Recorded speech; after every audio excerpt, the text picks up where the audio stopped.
Now. Welcome, AP Physics students and teachers. I think a special welcome to students. I hope you're all eager to review some AP Physics and get ready for certainly a memorable advanced placement exam. This is our first of 4 or 5 AP Physics 1 science content review sessions.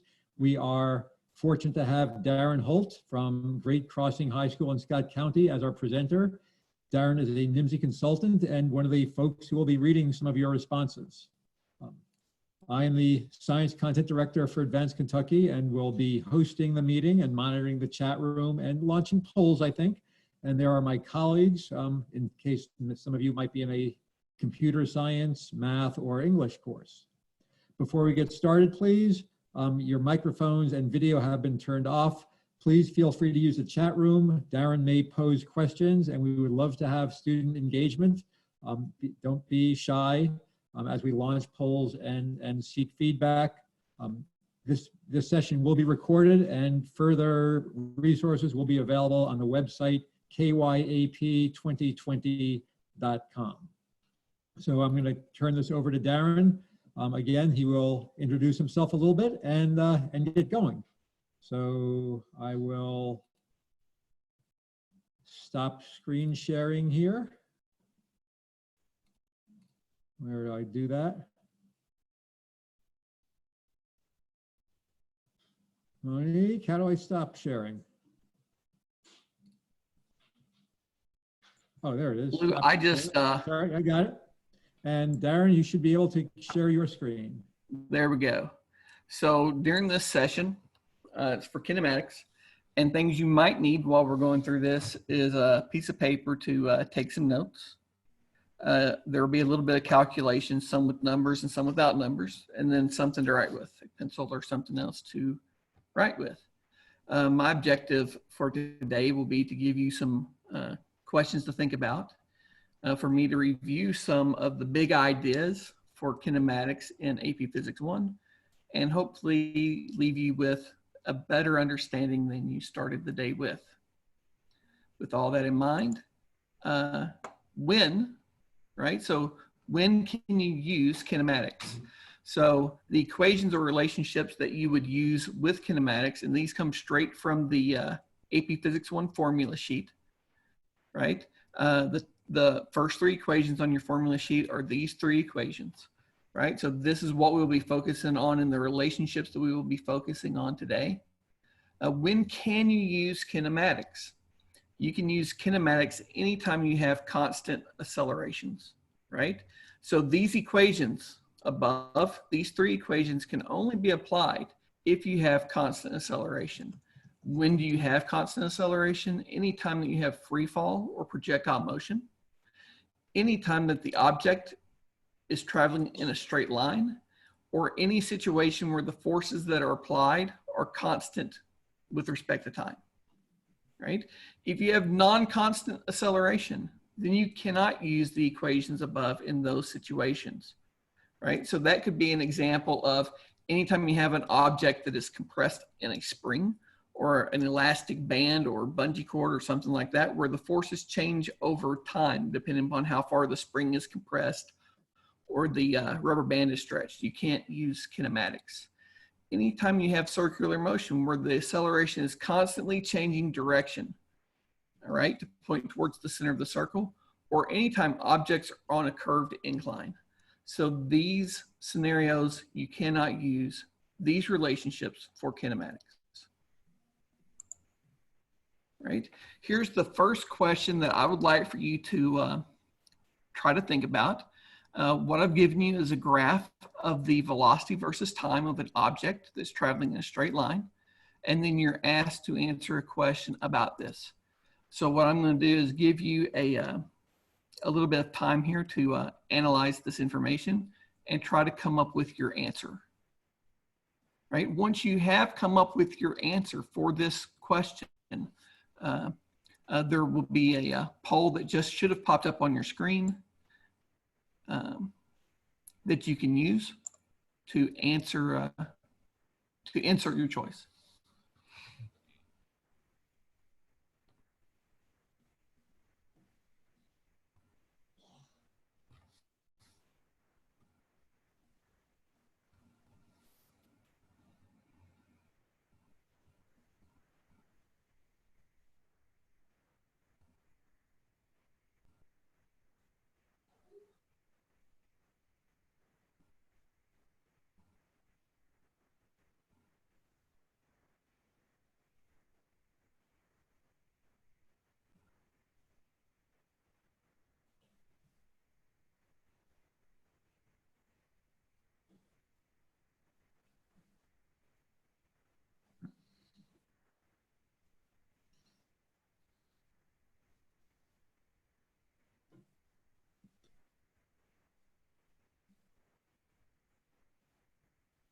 we've had about 25% of the participants voting. Darren, do you want to give people a hint? And I don't know if you can change your vote. But... No, but basically, anytime you're given a graph, you have to use information from that graph in order to answer the question. And typically this kind of question, you get around 1 minute and 45 seconds or so to try to come up with an answer. So we're at 1 minute 40 seconds now. I'll keep the poll open for 20 more seconds.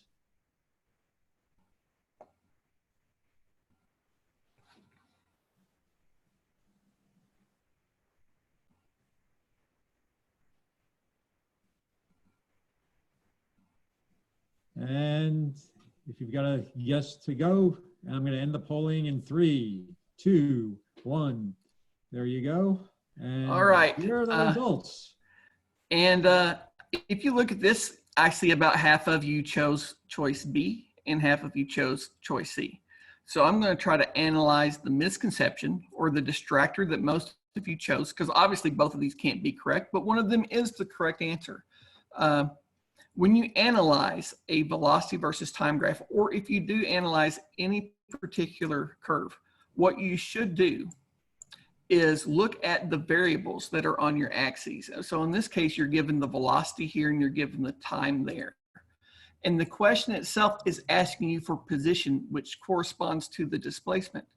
And if you have a velocity here and a time here, these two variables, if you multiply them together to get a meaningful quantity, if you multiply these two variables together and it is a meaningful quantity, then that tells you find the area bound by the curve and the x-axis. If you have these two variables, and if you divide velocity versus time, and that is a meaningful thing for your answer for the question, then velocity divided by time gives you acceleration. So anytime you divide, you're looking for the slope. So if you multiply the variables and it is a meaningful quantity, then that means find the area. If you divide these variables and it is a meaningful quantity, that means you're looking for the slope.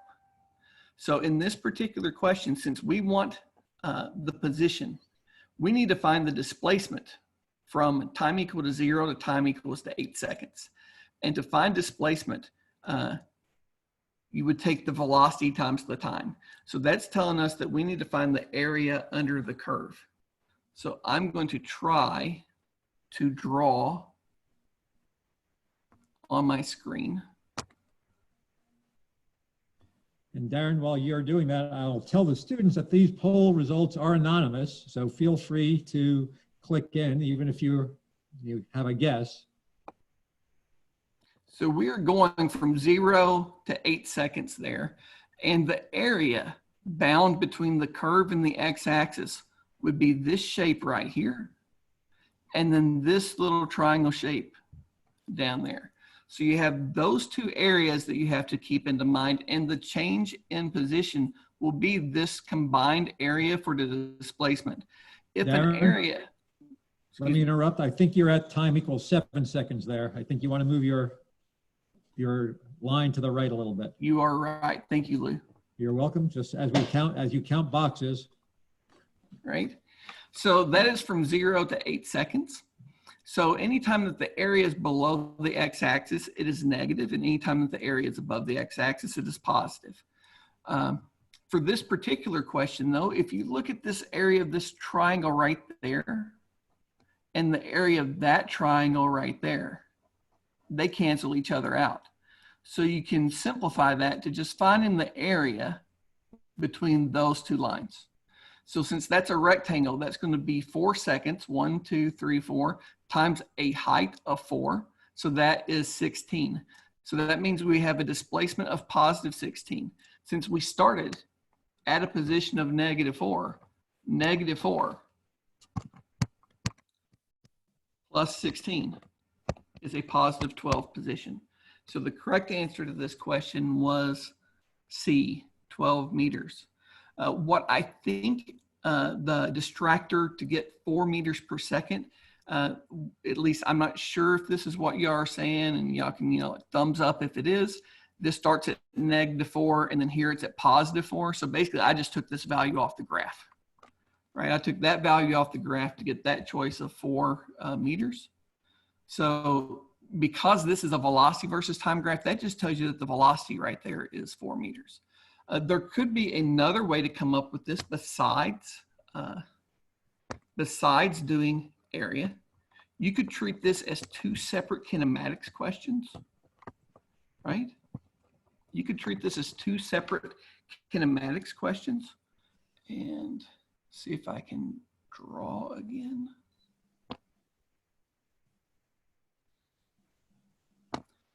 Right.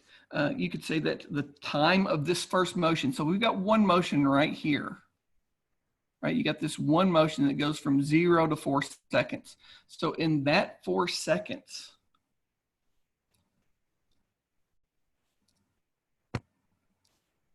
and I've lost my, it doesn't say annotate anymore.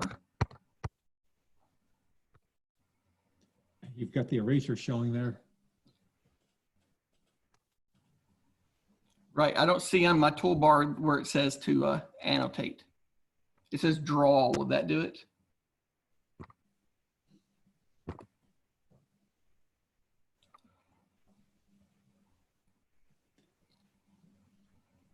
Maybe if you click on the pens.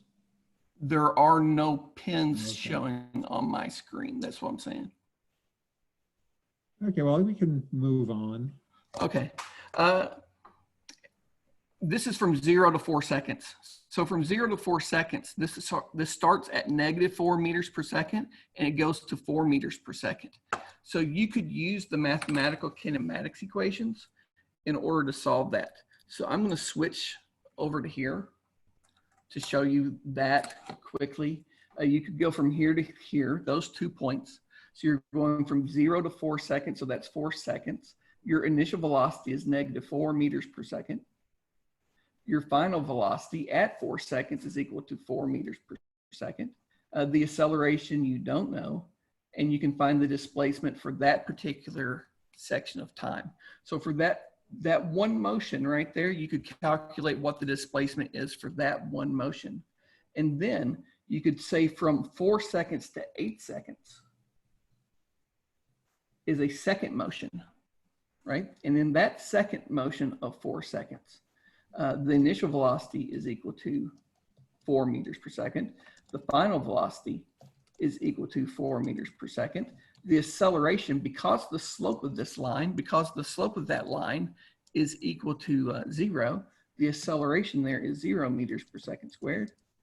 And then you could solve for the displacement using the kinematics equations. The same thing back here where I said question mark is equal to acceleration. You could say that the slope of this line goes up 2/(n/1). So this acceleration is 2 meters per second squared. And you could use this kinematics equation, x equals to x naught plus v sub ot plus 1/2 at squared. Solve for both of these 2 positions individually with time. And again, you would still get the same answer. So you could use the representation of the mathematical calculations or the graphical analysis to answer this question.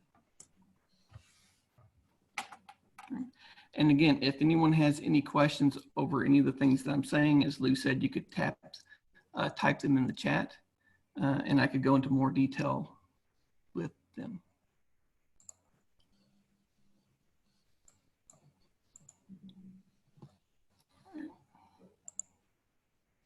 Next question.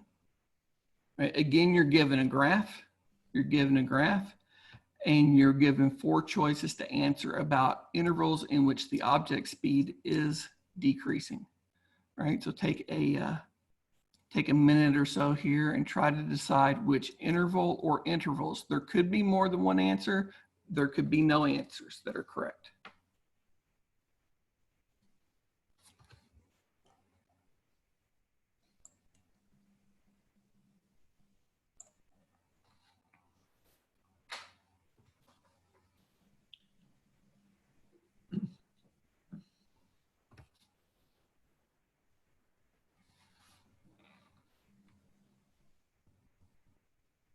I don't think this poll allows you to put in multiple answers. So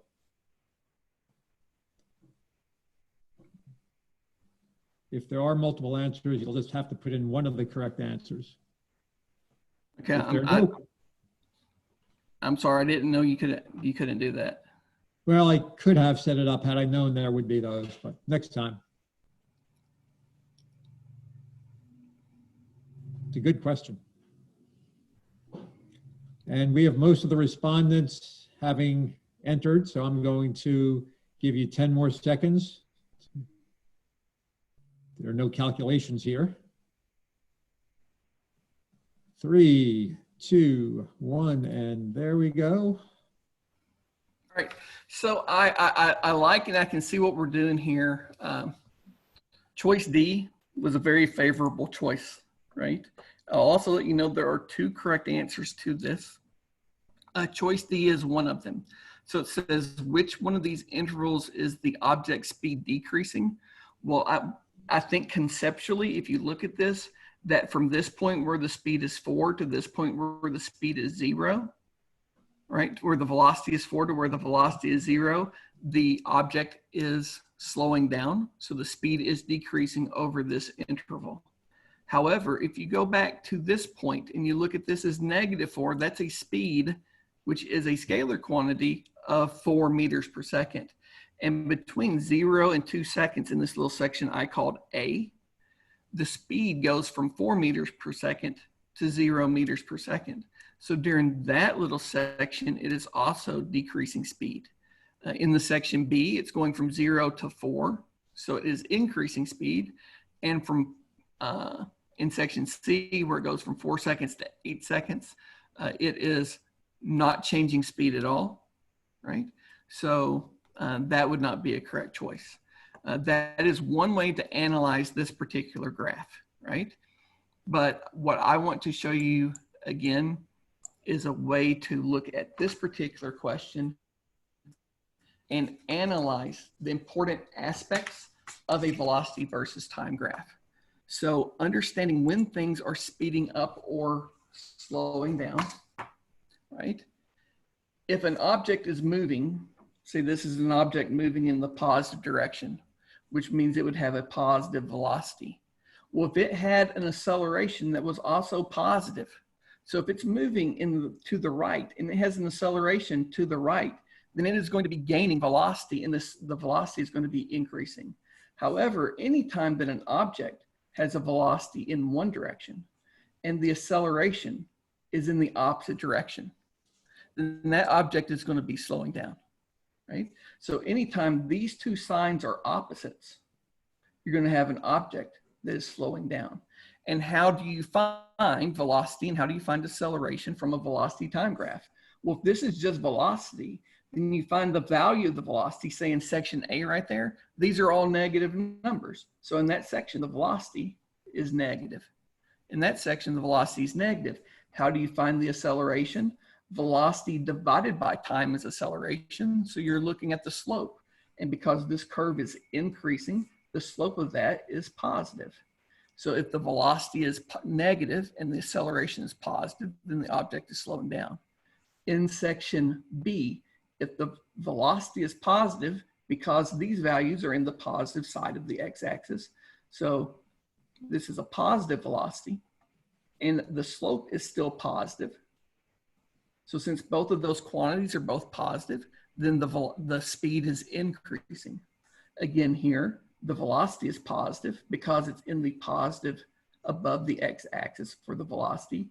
The slope of that is 0, so the velocity isn't changing at all, and the speed is not changing. But in this section, the velocity is positive because the data is above the graph, above the x-axis. But the slope of this line, which is the acceleration, is negative. And since these two signs are opposite, the object must be slowing down, right? So I wanted to make sure and go over that with you as well.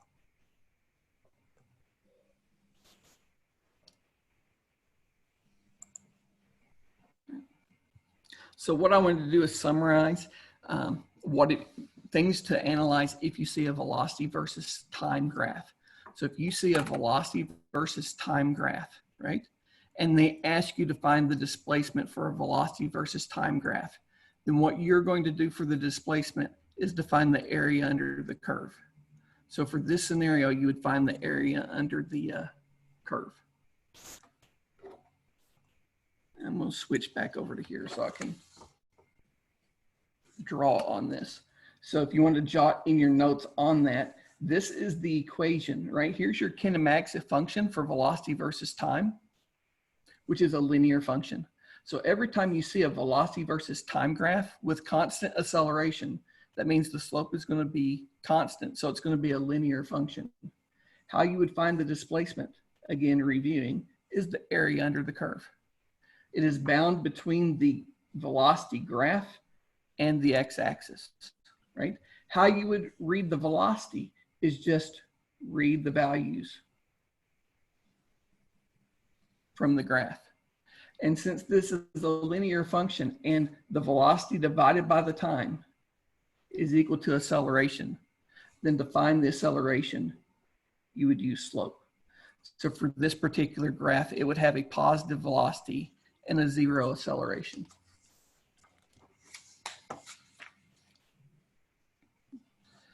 If you have this scenario, right? So this starts with a negative velocity, has an increasing slope, but still to find the displacement between this point and this point, you would still find the area under the curve, or the area bound by the curve and the x-axis. How you would again find the velocity would be to read the graph, and how you would find the acceleration would be the slope. So this particular graph has, if you go from here to here, it looks like it would have a displacement that's going to cancel each other out and be 0. The velocity here has a positive, negative value here and a positive value there. And since the slope of this line is positive, then the acceleration would be positive. So that is, my short, I guess, kind of short wrap up of, how to attack a question or how to analyze a graph if you're given a velocity versus time graph. And what a lot of kids fail to recognize is if you're given a graph on a question, then on that question, important data, you're going to have to pull important data and information from that graph. And hopefully if you've had trouble with that, with these particular kinematics graphs, this has helped you a little bit.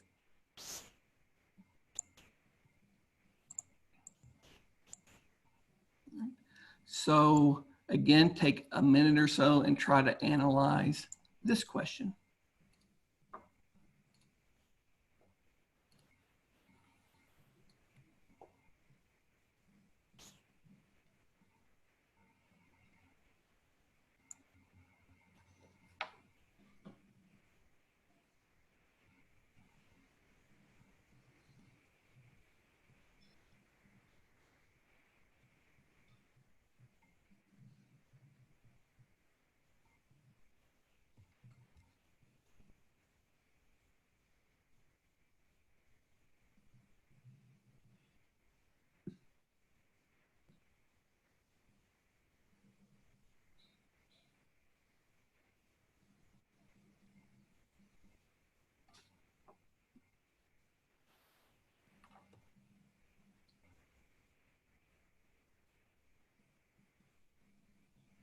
And we've got 3/4 of the respondents out there. So I'm going to give you 5 more seconds for polling.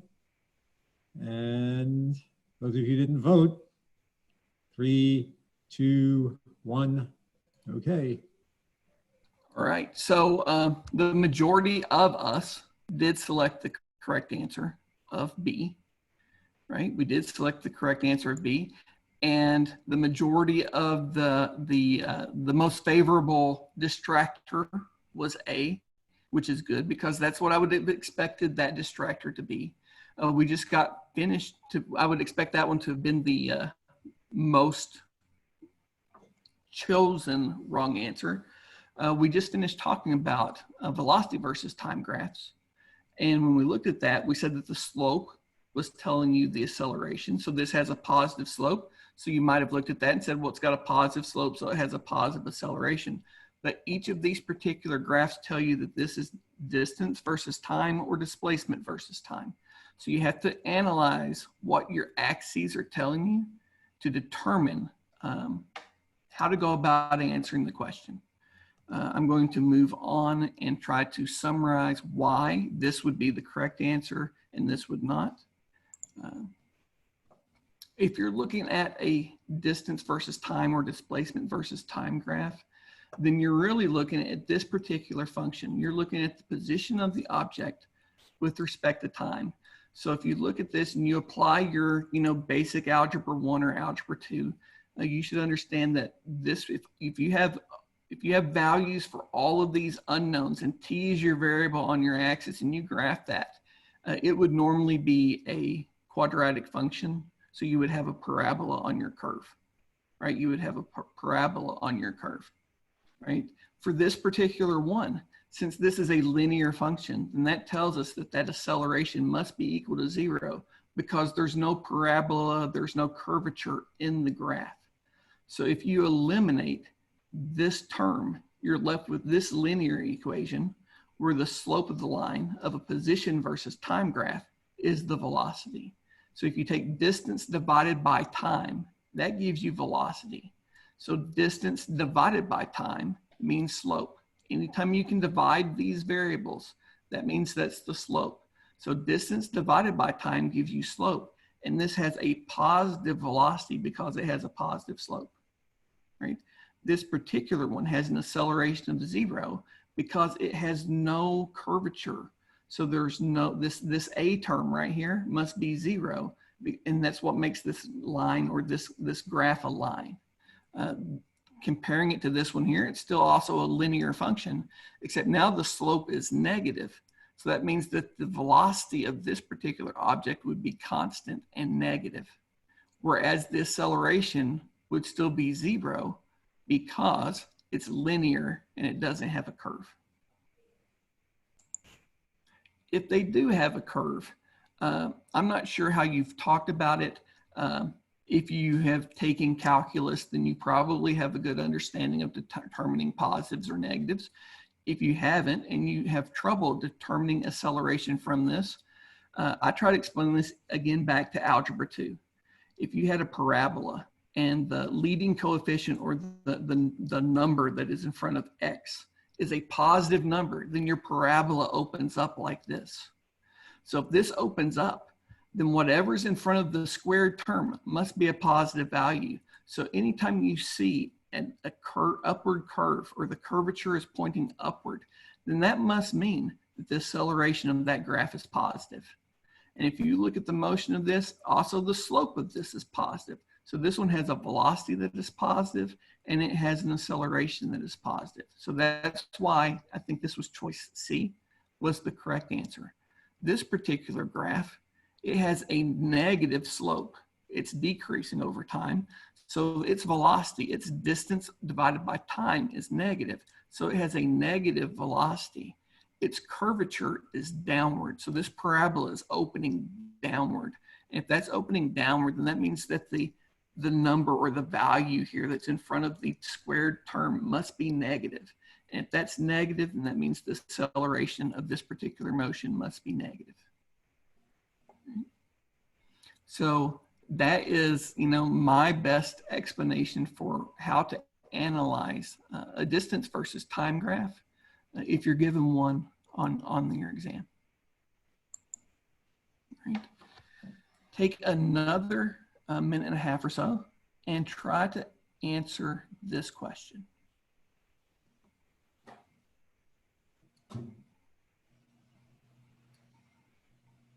And Lou, when the poll pops up, it doesn't block them reading, does it? I don't think so. Can you see the poll now? I see the poll in the middle of my screen. That's why I was asking. I think you can move it. You can definitely move it. All right. Does it block everyone else's screen or no? They should be able to move that window. Yeah, they can move it? Yes, they can move it. Okay.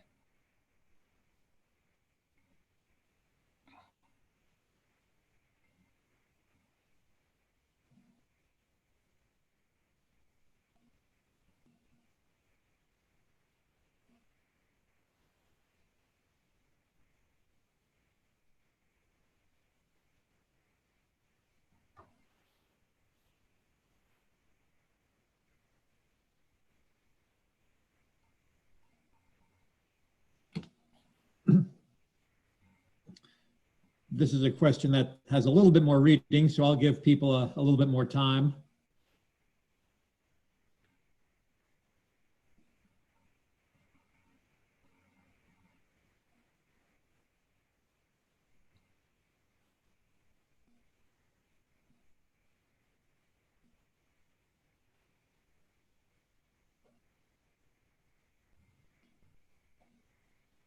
So I think about 30 more seconds should be what the College Board would expect you to spend on this.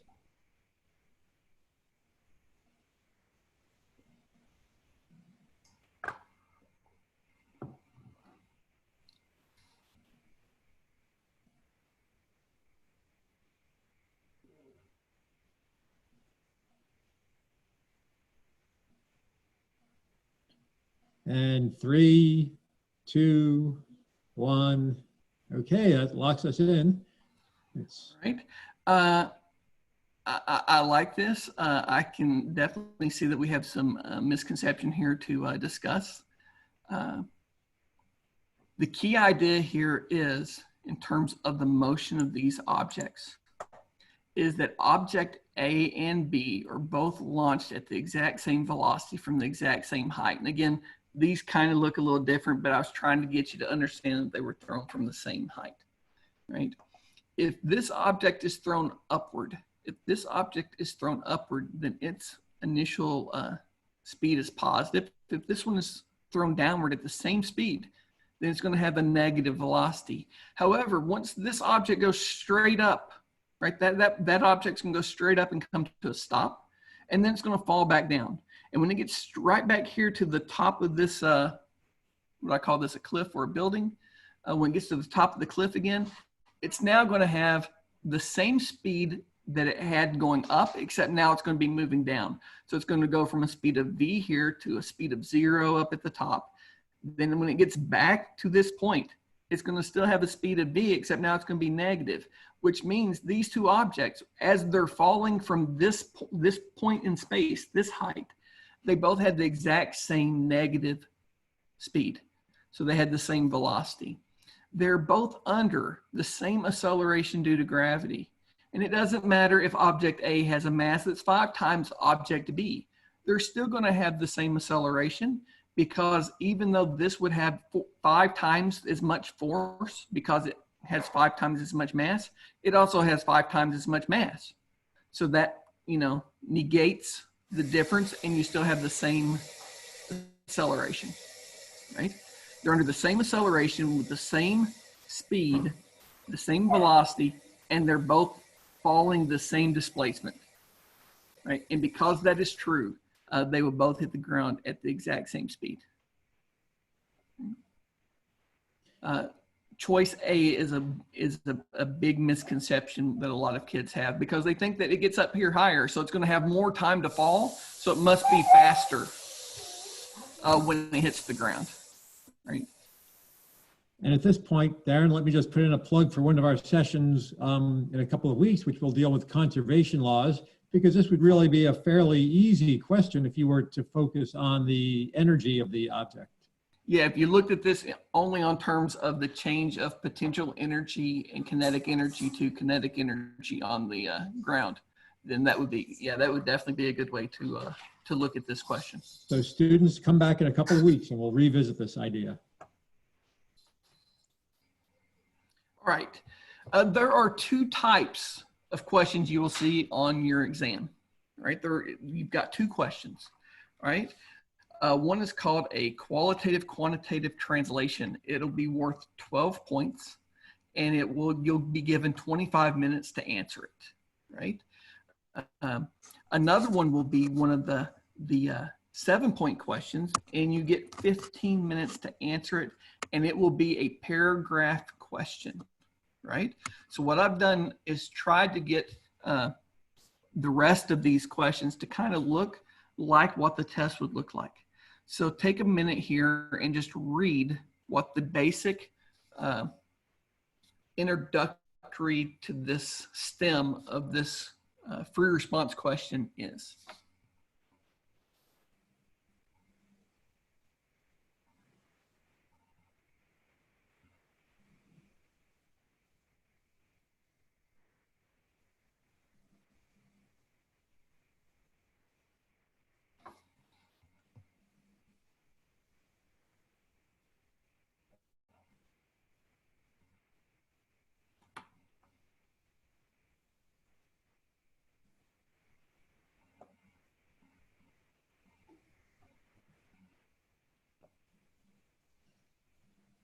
right? So this is your introductory statement. So this says in an experiment, this block A is launched off the table and it lands at a distance of D. Right? Please raise your hand if you need more time.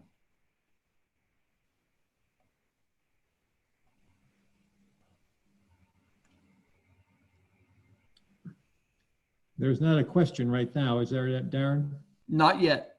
So Okay. this is just an initial scenario.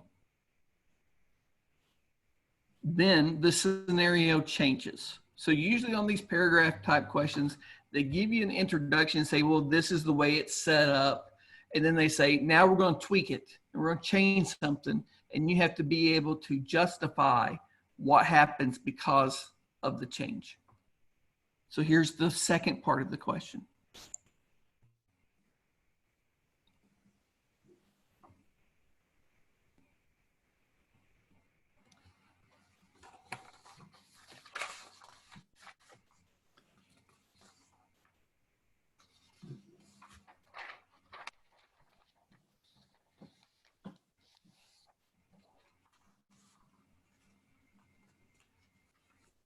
So we'll ask students to use the chat box here and just indicate A, B, or C, and just a few words. Don't try to type a paragraph length explanation to the chat box, but I'd say, one sentence would be, give us a germ of your thinking. Yeah, now just here for this introductory part, if you just chose A, B, or C, right? Just choose A, B, or C. Well, shall I launch a poll for that? Sure. I'm going to launch a poll for A, B, or C.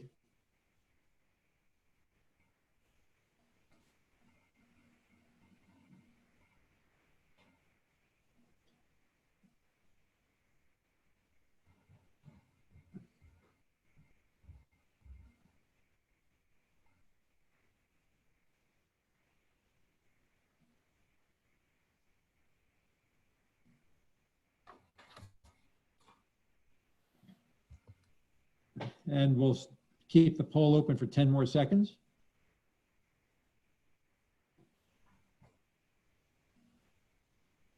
We've got about 75% of the, 78%, 94%. I'm going to end the polling in 3, 2, 1. There we go. All right, so I have an overwhelming majority here that choose greater than, and the correct answer to this was greater than. What I wanted to do to focus for me is to spend time on how do you develop the paragraph, right? So like, how do you go about justifying that block B will travel a greater distance than block A, right? So when you read this question, and you will have this paragraph question, and there are other examples on, AP Central, where you can go and look at, every test there has been one of these kind of questions, and you can look at how they're worded, and will always be this blah, blah, blah. And then it will say explain in a, paragraph length explanation. So focus on what the question is asking about. And in this particular question, it is asking you to determine what's going to happen to the range.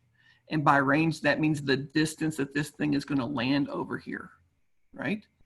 And when it lands over here, that distance, like what is it determined by, right? So that's what you really have to focus on. This particular quantity, what you really have to think about is, what would I need to know to be able to answer how far this would travel? And this doesn't look like a mathy kind of question, but it is a very mathy, conceptual mathy type question.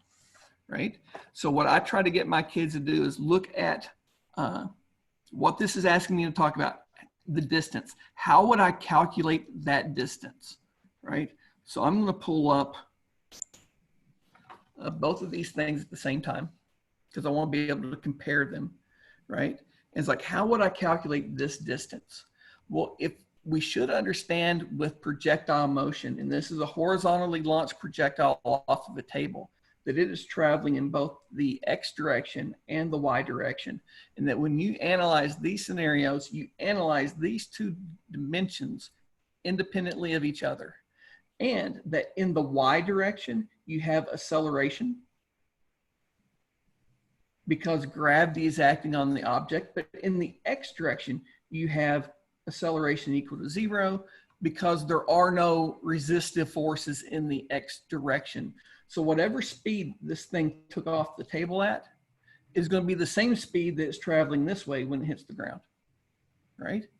And if I want to know how far something travels in a straight line, because in the X dimension, it's traveling in a straight line at a constant speed, then the equation that I would use to solve for this is that the displacement is going to be equal to the velocity times time. So how you would determine the range finally in this particular question is by applying that equation, right? And in the paragraph length response, you're going to be given 7 possible points. Usually part A could be worth anywhere from 0 to 2 points. And then the paragraph part itself could be worth anywhere from 5 to 7 points. And I've moved my papers. I want to get my bullets. Here we go. So this particular one, right, I want to come up with 5 statements, right? 5 statements that will lead from what I'm given up here to a final statement of this is how I know, right? And literally it says to write a paragraph, but for AP Physics 1, 5 or 6 or 7, however many bulleted statements you need to make in order to get from what you're given to where you're going, right? Will get you the answer, right? So this, how I know, is going to have to do something with that the displacement is equal to velocity times time, right? This is where you need to end up talking about. So let's focus on, we know that the velocity given to us of the object B is twice the velocity of object A. So the other variable that will affect the range of the object is going to be time, right? So this is where I want you to use the chat box. What kind of statements do you think you would need to say here, right? To discuss how the time of the two objects, the relationship between the time of the two objects. So what kind of justification would you need to discuss the time? Because we know that the velocity, let's say that the displacement of block A is equal to the velocity of A times time. And we know that the displacement of B is equal to the velocity of B times time. And we know that this number is twice as much as that number. So how do we figure out that time for the two objects? If anyone has an idea, please type it in the chat box.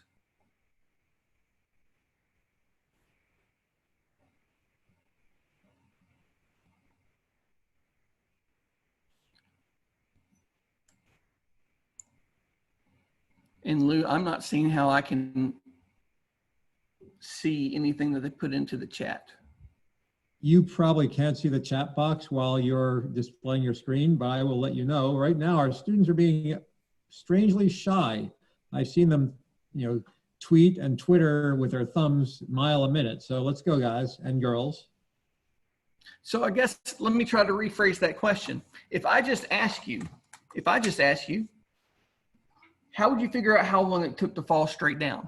Because what's really happening here is this block is just falling off the table and it's just dropping down here and hitting the ground, right? So if you had to solve a kinematics equation or if you had to use kinematics, if you had to apply kinematics to solve this, what things would you need to be able to calculate the time?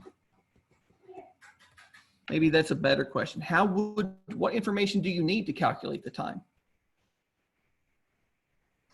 If you know an answer to that. If students are confused by this, they need to go to their kitchen table and get a couple of marbles and do the experiment. Yeah.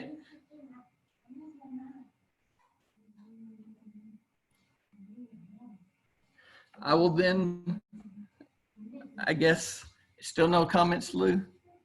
No comments. So why don't we Okay. just? So I'm going to ask this then. In the Y direction, when this block comes off the table, ignore that it flies through space. When it comes off the table, how fast is it moving in the Y direction? It's traveling at V in the X direction. How fast is it traveling in the Y direction? We have a comment that acceleration due to gravity is relevant here. It is very much, and that should be one of the statements, right? So what can you say about the acceleration due to gravity for each of the blocks?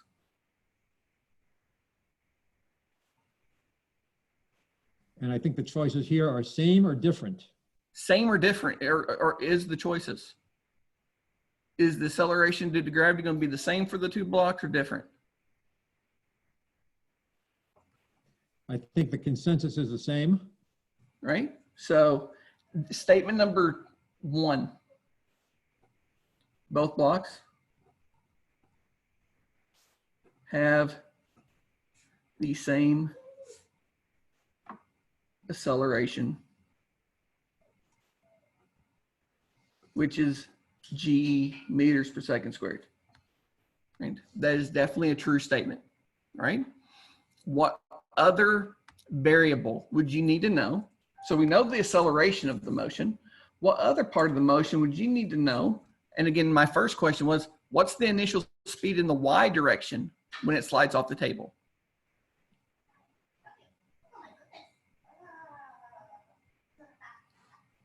And the consensus here seems to be 0. Okay. So how does the speed of this block compare to the speed of that block in the Y direction? Same or different?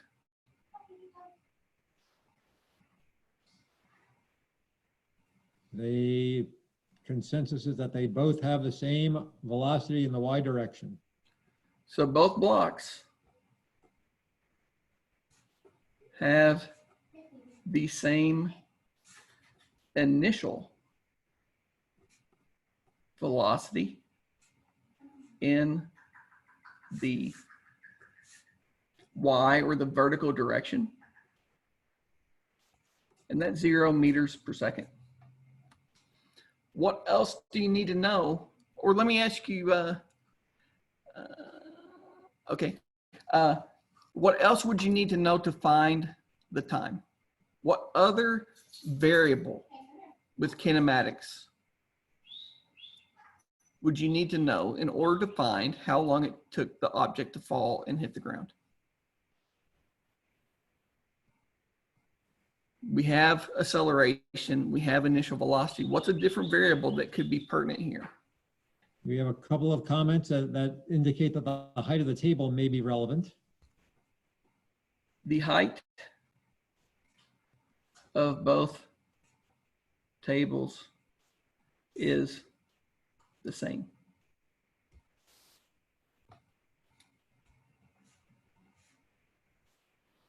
Right?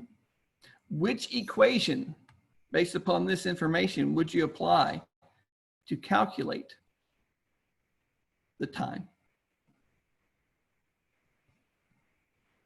We've got, let's see here, T, V sub O, V, A, and the change in height.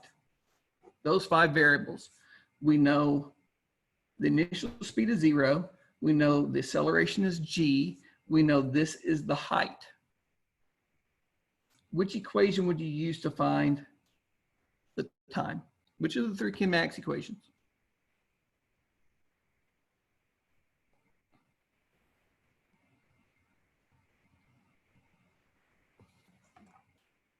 And it may be tough to type in equations into the chat box. So we'll go with this way. Here's the list. Is it top, middle, or bottom?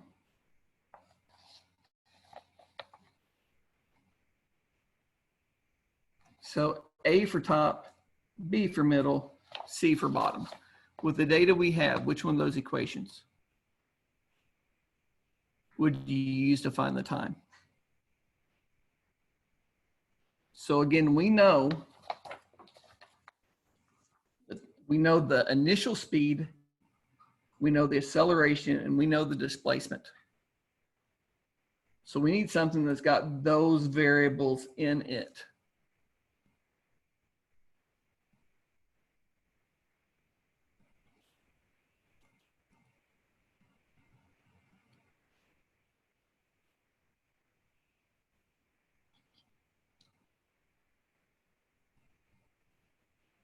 So if anytime you're relating displacement all the way up here with time, then you're going to use, as most of us have said, we're going to use that middle equation because that relates the position versus time, right? So that's going to relate the position versus time. So we're going to apply that middle equation.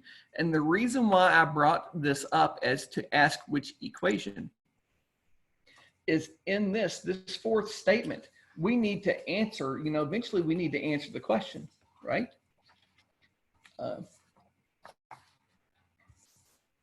And it says in the directions, you could contain equations and or drawings. So this statement number 4, all of these statements are about the time. All of these statements are about the time.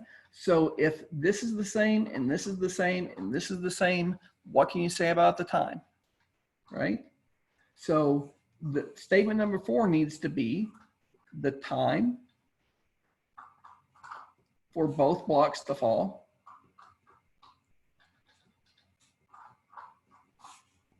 is the same because then what I would do is say they have the same acceleration, the same initial velocity, and the same distance.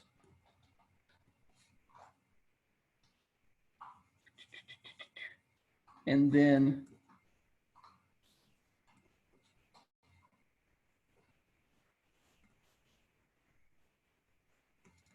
let my reader, my person grading my tests know that that's the equation that I would apply.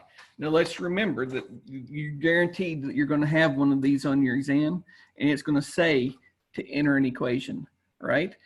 So what you have is, and you'll be on your own home computer or whatever electronic device that you've got that you're taking the test on.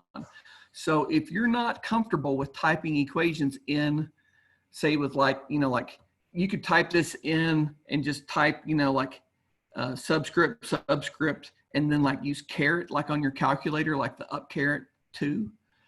Or I think you're going to have the option that if you just wanted to write and then take a picture and then upload that picture, like send the picture to your computer and upload that, that may be another option. So you get 45 minutes to take the exam, and you get 25 minutes for one question and 15 for a second one, but then you get 5 minutes for uploading. You get 5 minutes for the uploading. We've got all of this information. There's one thing in the question we haven't addressed yet though. What's different in the two scenarios besides the speed? Type in the chat box if you can see it.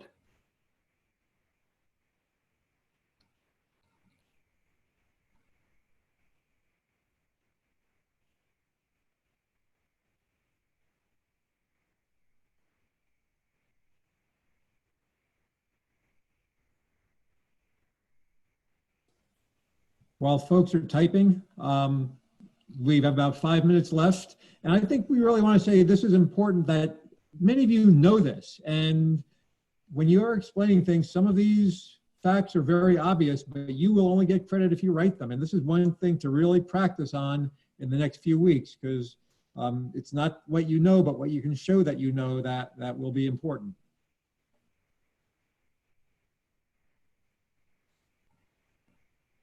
So we've addressed a lot of things that are the same. What was different? What did we get in our chat, Lou? Mass of the blocks seems to be different.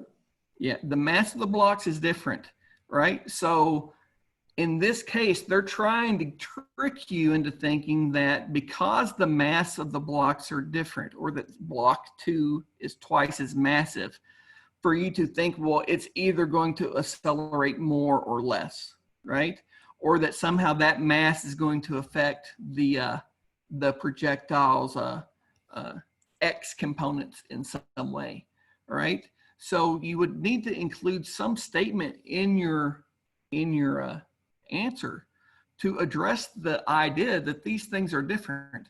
So when you answer these questions, you need to say, these are the things that are the same, and you need to say, these are the things that are different. And because these things are the same, this is true, and this is the effect that the changes have had. So the mass has no change. So I've scribbled myself out of space, and I didn't give myself enough room to write everything. But I'm just going to put a bullet here and just say, I need to talk about mass, right? And now I've come down to answering the question. So the question itself was to justify how I know the answer is greater distance. So here's where you would apply this equation, or you would apply all three of these in your final summary. You need to take all of your information, and this is the focus, is we've looked at what's the differences in the velocities and what's the differences in the time. So at this point, I need to say, because block B has twice the velocity in the X direction, and the same time, it will travel farther, right? Because this value is bigger than that value, and these two values are the same. This number is going to be bigger than that number, right? Which we should kind of understand that if this is twice as much as that, it's going to go twice as far as the other one, right? So this particular type of question is testing your physics, but it's also testing your reasoning ability to build an argument to justify your answer. Well, thank you, Darren. I think that's probably what we have time for today. And thank you, students and teachers who are listening in. Again, this recording will be available on the KYAP 2020 website. And feel free to email me with any final questions or requests. Everyone stay safe. I will hopefully see you all in a week. Good night now.